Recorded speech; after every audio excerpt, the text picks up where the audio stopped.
ഓം ശ്രീനാരായണ പരമഗുരവേ നമഃ. ആളുകളുടെ ജീവിതത്തിലെ ദുരിതം ഇല്ലാതാക്കുകയാണ് നമ്മുടെ ലക്ഷ്യം. മനുഷ്യനെ സേവിക്കുന്നതിലൂടെ മാത്രമേ ഈശ്വരനെ പൂജിക്കുവാൻ കഴിയൂ. നിസ്വാർത്ഥ സേവനത്തിന് എക്കാലവും ഈശ്വരാനുഗ്രഹം ലഭിക്കും.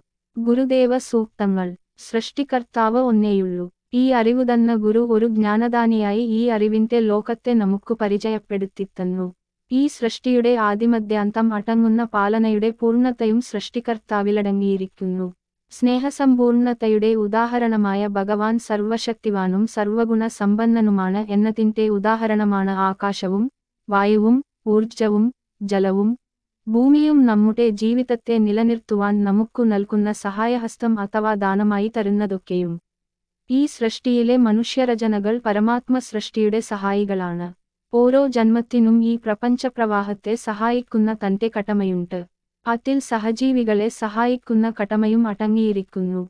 അതിനാൽ ഗുരു വ്യക്തമാക്കിത്തരുന്നു, നിസ്വാർത്ഥമായി മനുഷ്യനെ സേവിക്കുന്നത് ഈശ്വരനെ പൂജിക്കുവാനും ഈശ്വരാനുഗ്രഹം ലഭിക്കുവാനും ഇടയാക്കുന്നുവെന്ന്. നമസ്തേ.